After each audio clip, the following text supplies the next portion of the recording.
Hello YouTube, today we're working again on a Kenmore Elite dryer that there is no heat. First thing you want to do, of course, is unplug it.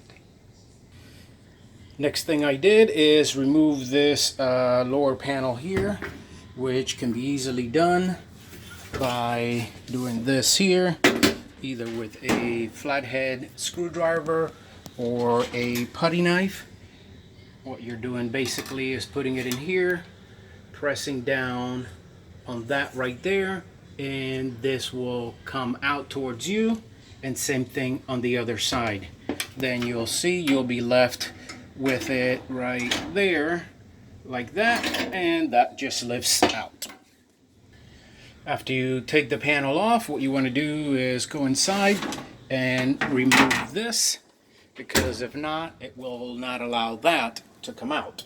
So in order to remove that, also very easily, you have a screw right there, one right there, and another one right here. So just 3 of those to remove that, and that comes right out. Once that comes out, what you want to do is test this right here and 2 of those in the back. Hopefully I can show you. 2 of those in the back for continuity. What you want to do is remove one of the wires. Again, remember to turn the power off before you reach in here. You want to remove one of the wires. I always remove both, and put your probes right there.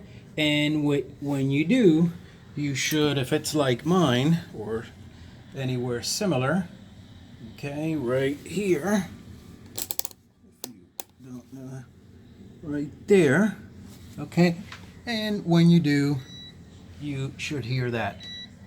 Okay, so I already did it on this one, and I've replaced it in the past.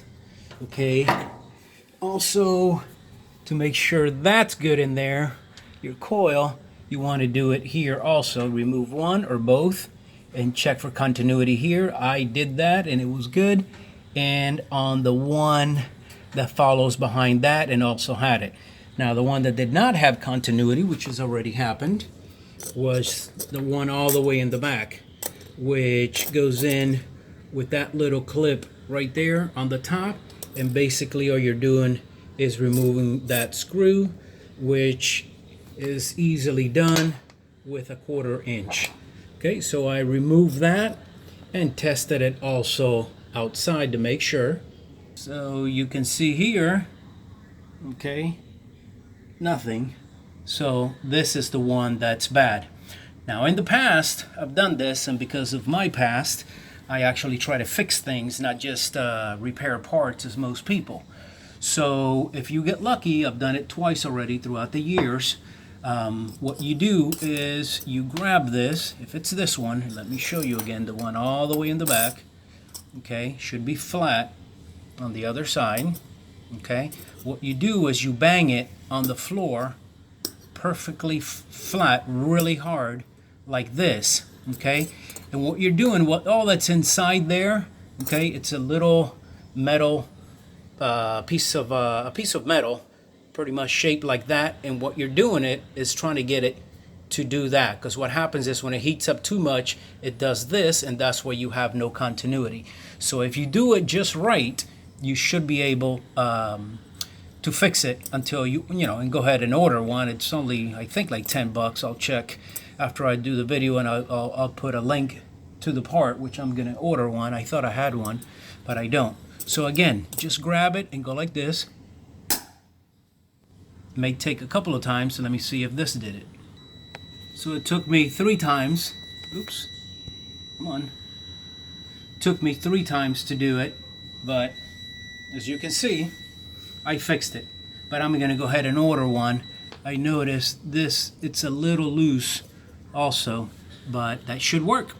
So again, just remove it and try to perfectly bang it perfectly like that, okay, and that should cause it, the metal inside, that what happened, it's like that now, to go like that, and both ends are going to be touching.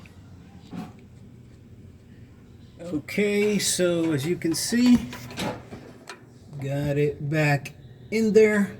And I don't know, I'm sure you noticed, I always like to mark the wires, or actually it's even easier if you always take pictures before you remove anything to remind you in case you forget how things go back, or what color wire goes where. So again, just put the screw back on, the little bolt there, 1/4 inch, put the wires back, check for everything else. I always get a shop vac and clean the lint every time I have to do this. As you can see, especially here, a ton of it gets in here and in here. So go ahead and clean as much as you can while you have this open. It'll help it from overheating, for taking a lot longer to overheat, I should say. Now I'm going to plug it in and check.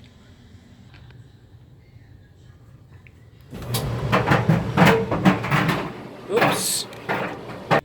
Left the lint filter inside. That was that noise. So here we go. I always like to put it on the lowest heat cycle and move it up. Check to make sure they all work. So as you can see in there, even on the lowest cycle, we got heat back. So happy camper again. Zero cost as far as parts. So as far as putting it back, just the reverse, really easy. Put that back on here. Remember, 3 screws. 1, 2, 3. Make sure you seal here good. Okay, again, clean everything with a shop vac or anything like that, or even with your hand if you can, without it being plugged in. I just plugged it in, so I'm going to unplug it again to clean all the lint. Put that back. That goes back inside. I'm sure you know, of course, how to do that. And then this right here just slides in here, then it just closes like a door on the top. And that's basically it. Fix the dryer again, no heat, for free. If that helped you, if this video helped you, I should say, saved you some time, some money from a repairman. I know I get a lot of repair people here criticizing me because I don't like my videos taking work from them, but we gotta save money. So please click like, subscribe to the channel, and share. Patriot Marine out.